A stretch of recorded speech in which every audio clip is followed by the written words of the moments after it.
No, well, I have it unwrapped, but it's...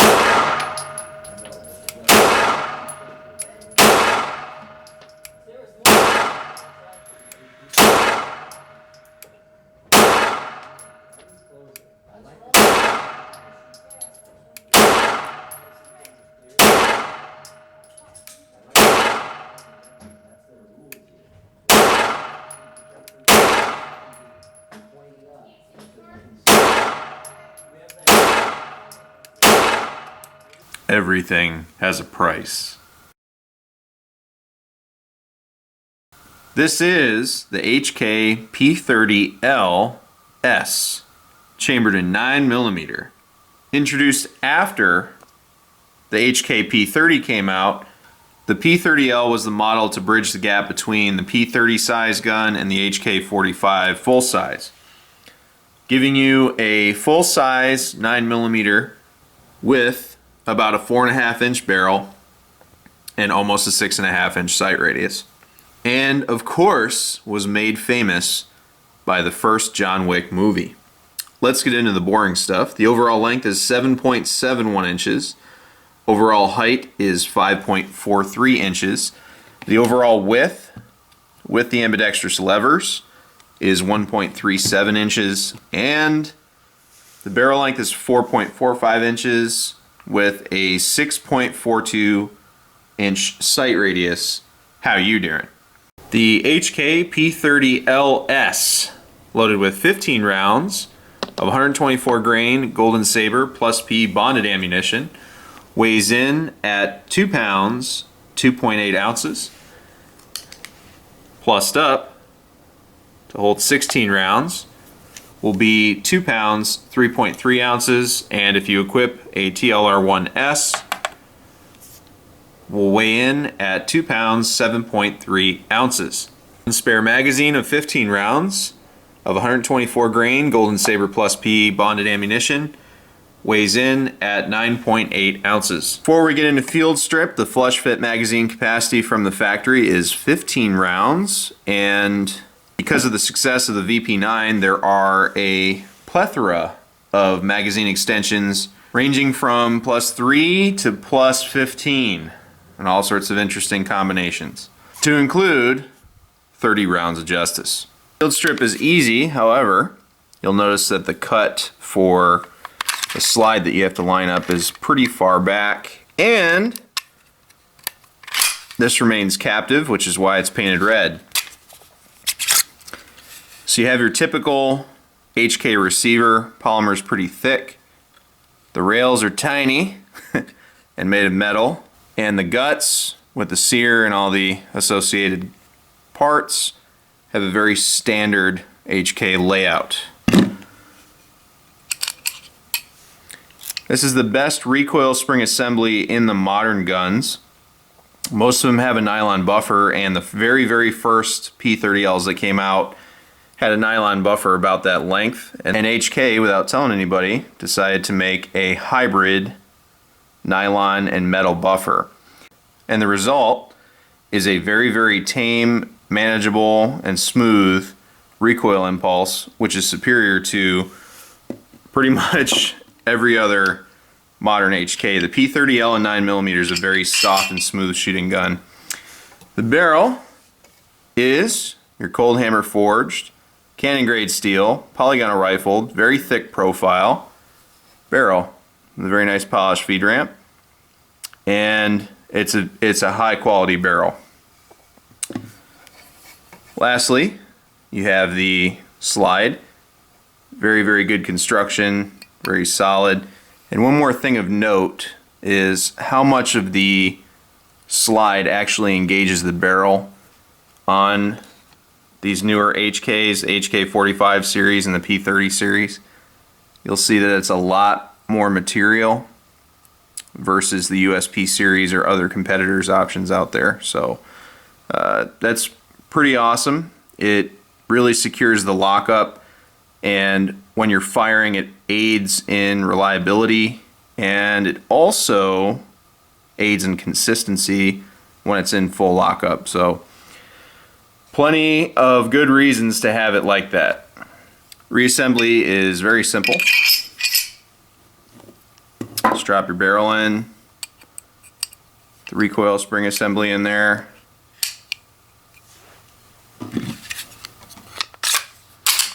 Drag it all the way back. There you go. Onto ergonomics, features, trigger, and sights. This is one of the most ergonomic handguns offered from HK. This was the first HK to pioneer the backstrap and side panel options here. You have very medium, kind of on the softer side of medium style texturing on the grip here. It's enough to let you know it's there and give you positive traction, and it's also very easy on your hands if you're sensitive. You also notice that there's a nice round sort of bevel in the rear, and it really facilitates getting a nice high tang grip, which is good, helps control that recoil. And also, you have very unobtrusive finger grooves. Everybody I've let shoot this pistol said it's remarkably comfortable, and they have zero issue with the grip. Everybody compliments the grip on this pistol. I have never heard anybody say anything negative, especially with the options that it provides you with the palm swells and backstrap. On to features. I know I covered the magazine already, but this is one of the best magazines HK has ever made. They are very, very durable and reliable, and just very well built. Magazine release. This was pioneered on the P30 series, on the P30 itself, and made its way over to the HK45 full size. Excellent magazine release. I wish they were all like this. Very, very easy to hit. Overall, it's very comfortable and very positive to use. It's also on the VP9. Moving up, you'll notice this is an S model, so the safety is ambidextrous, and you'll also notice that there's a detent that is visible. You'll notice that little silver piece right there, that's actually a detent, so whatever variant you buy is the variant you're stuck with. There's no safe way to get rid of this, so if you want a safety version, buy the safety version. If you don't want one, don't buy it, because there's no reliable way to remove this. You can shave it off and grind it off and all that stuff, but if the internals actuate somehow, there's no way to get it off. And a byproduct of having the safety is the shorter levers. On a P30 series gun with the safety lever, the slide release levers are shorter, and that's so it doesn't interfere. On the non-safety variants, you can put these shorter levers on there, which some people like to do. They're completely interchangeable, and it's not something I would do, but I completely understand why. You also have the longest 1913 Picatinny rail on any of the HKs currently out. It has 5 rungs and 4 spaces. What this allows for is seating a light further back on the handgun, which is good if you're running a non-threaded barrel variant. For people that like keeping their stuff super clean and not burning the top of the light off, it's nice to have it as flush as possible. In a tactical environment, however, having the light stick out a little further is better, because you can press it up against stuff and still pull the trigger. So, you know. You also have very nice forward and rear cocking serrations. They're very, very easy to use, and honestly, they're very well done. You get perfect traction on them. I've never had a failure with traction, and they're not so sharp that you don't want to touch them. So one thing I missed in features before we get too far gone here is that this is a variant 3 with a safety, and that provides you the decocker. Now you can convert this theoretically to some weird form of LEM with a safety if you want, but you'll always have that hole for the decocker. I actually really enjoy the safety and the decocker being independent of each other. That allows me to, one, not have to worry about this lever going down since it's ambidextrous. On my OD Green HK45, that's slightly frustrating for the few times that I do use it, but it allows you to manipulate the hammer without taking it off safe for some people that really enjoy the added safety of a mechanical safety. Easy when you draw the gun back when you're done and you're doing like a wider scan to just thumb it down, and then it's very easy to switch from decocking to thumb over hammer for holstering. So I really like this layout. Some people don't like it, but I think it's very intuitive and quite smooth, honestly. All right, on to the trigger, which is the only sticking point I have and everyone else in the world has with this gun. Double action is very heavy at 12 to 14 pounds, but it's very smooth. You'll notice there's no like staging or creeping. This gun also has about 3,000 or 3,100 rounds through it so far, so keep that in mind. Single action reset. This is what sucks. So let me come completely off it. The actual pull and break is not bad. It's the reset. Let me let my finger off so you can see how much further it goes. So you're really only getting that much out of it, and you have about that much travel until the wall before it breaks. So this is not a remarkably fast trigger. It's not a striker fired trigger or 1911 trigger or even the trigger out of the HK45 or USP series, which would be a vast improvement over this trigger.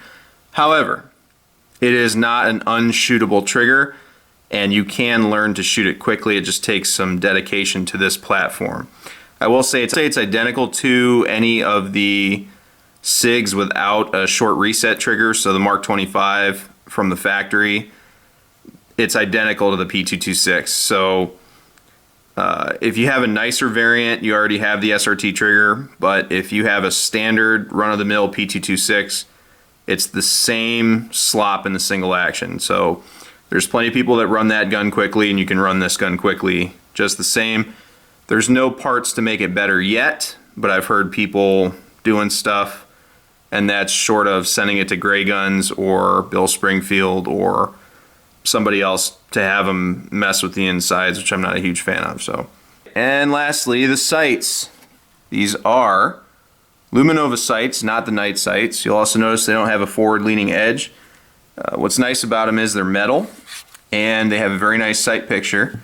And so you hit them with a flashlight briefly, and they will glow brighter than night sights for about 15 to 20 minutes. Something else I've noticed is people would complain with these sights that if you keep it holstered, you're not going to be able to have any sort of sight picture when you draw it in the dark. I've actually found that not to be true.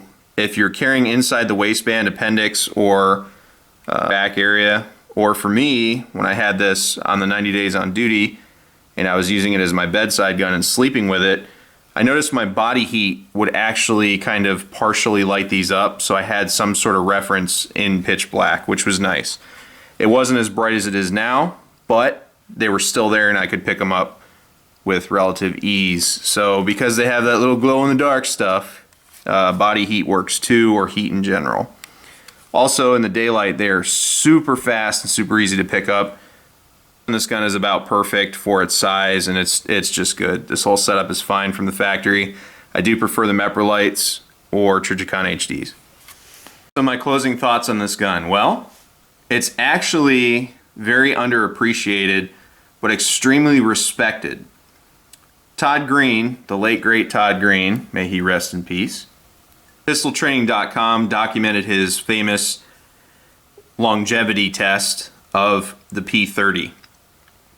The P30 being a smaller version of this gun, the P30L is equally, if not more so, robust than the standard P30. To an incredible round count with very, very few parts breakages. I mean, at the end, that gun was definitely rode hard and put away wet, but it was still running. So a lot about the platform, and it gave a gun that was new to the market a track record right off the bat that people can trust. Remarkably smooth shooter.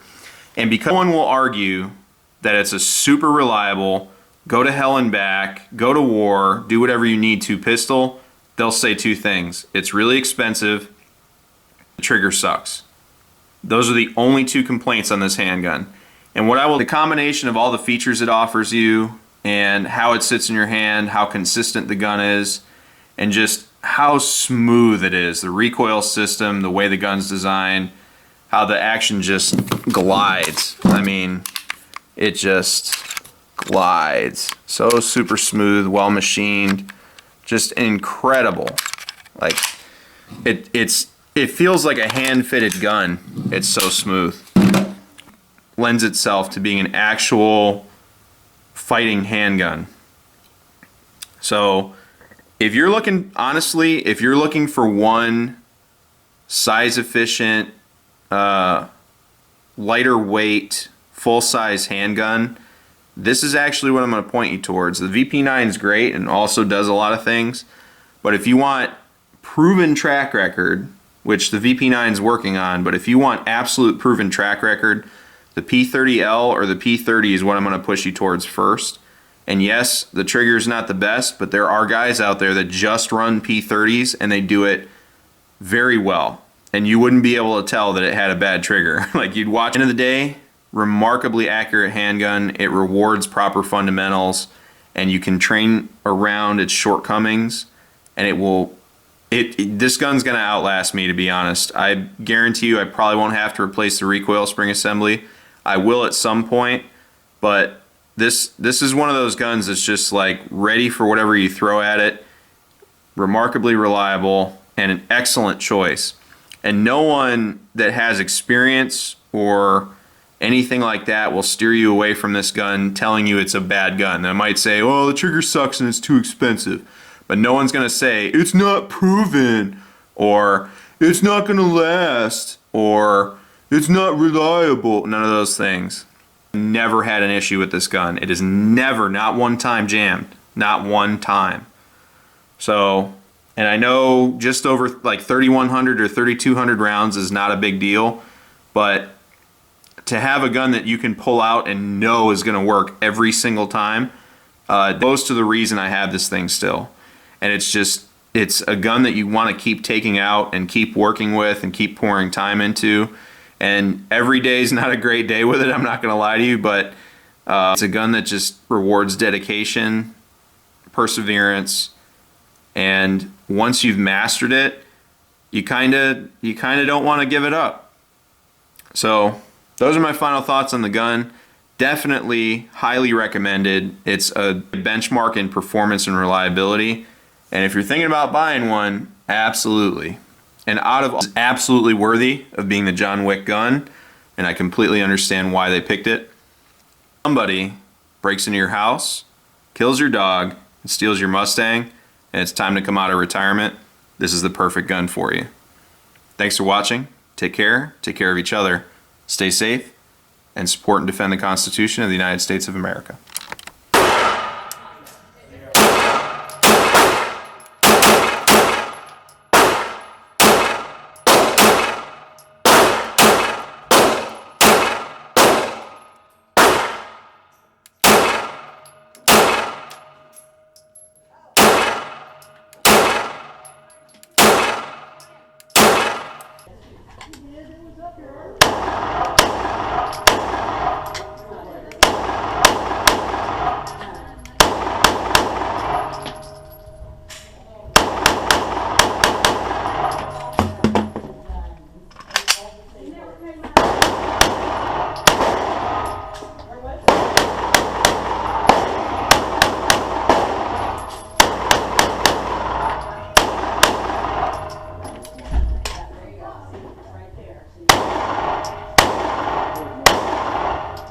Just like yours.